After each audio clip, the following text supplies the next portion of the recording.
kind of get into it far enough where it transitions. Like, man, I didn't think about quitting. I just thought, man, this sucks. You know what I'm talking about? Mm-hmm. And you make it all the way down the bottom to jump back up.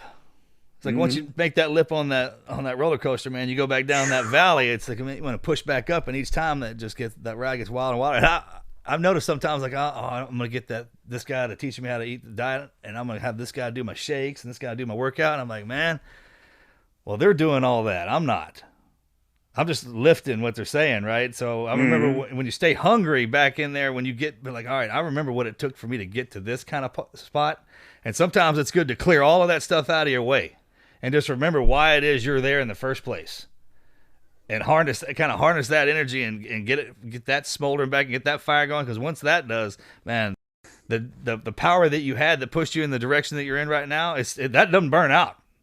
It gets shifted, right? And whatever your next focus in is where that goes. I'm sure the missus was on your shoulder every day saying, "Stay the course," too, right? 100%, man. She is my rock. She's written on her website and everything, her personal experience, but not to get too much into it, but basically I would leave. And then as soon as I'm pulling up to that arena, I'm feeling all this anxiety. Like, I got booed by this crowd. That's just my reality. That doesn't mean I'm soft. That means I'm telling you how I really felt. But she was always strong, man. Whatever I needed, you got this, Meyers, you're good. When I would leave, that was her time to just let it go. I never knew, by the way. I was so caught up in everything I had going on and so emotionally drained all the time that I didn't see my own wife was struggling because she was strong as shit. And when I left, that was her time to just let it out, cry, do whatever. And then guess what? When I got home, whether I played, I didn't play, the night she was there when I got booed by her fans, she was strong. Meyers, you're going to be okay. It's like, it blows my mind how strong my wife has been and how much she's just cared about me. She don't care about my money. She don't care about fame. She didn't give a damn. We're college sweethearts. Like, it's so far beyond that. And the fact that she was so strong through those hard times, man, it's unbelievable. That's an amazing one. You married the right one. Yeah. I'd call Got home, lucky. I'd call home from deployment. My son had just been born, and I had to go on deployment and call home. If I got a chance to Skype, smile on her face. Come to find out, every time she hang up the phone, break down just having the worst time. I mean, but every time checking in, smile on face, happy go lucky, and would not hang up ever. I had to hang up, and so you married the right one. But that's good. Well, a lot of people, you need somebody like that on your shoulder. You need somebody. It's lucky to get a unicorn. I mean, I caught one of them too. That's when you know, it's like, what am I supposed to do? I'm do whatever she tells me to do. What the hell you think? Exactly. The boss. That's it. But no, one thing I love about the SEALs, man, I just got to tell you guys, during that 5th season, I was searching, right? I've always had this connection with the military. I'm like, okay, the SEALs, duh. They're the ones who can get through all this hard shit. They go through Hell Week. They have all these, different things they're doing. The creed is just something I use it as a caption every now and then on social media, because I just think it's so damn powerful. It's like, I'm going to be physically harder, all these things.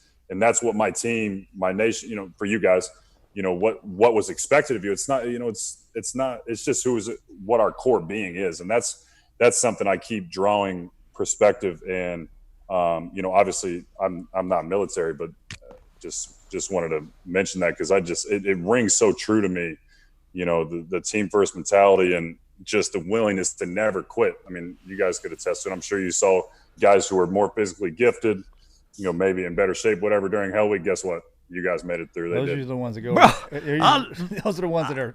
We came in there the first day, and they have us all sit down in this thing. They sprayed us with water, and you're kind of looking around at all the specimens that are there. And this one dude, I mean, you kind of got in your head, it's what you think gold should look like, and what fool's gold when it's sitting right next to it. It's like, man, what? And this dude was freaking yoked up. I mean, just looked like he could just run forever. And I mean, within about 3 minutes, this joker was done. I mean, just done. Right? And it's the ones that the one difference between us when we graduated was our height was a little bit off and our weight was, 170 to 190 or something like that. After you get into the program, then that's when the weird stuff starts happening. But we all come out similar. We laugh. The reason they call it budge training is because, man, they jerk everything away from you, beat us to death every single day to your buds. Yeah. Because if we snatch everything away from you, you still got each other. You can build it back. You know what I mean? You can do whatever you want.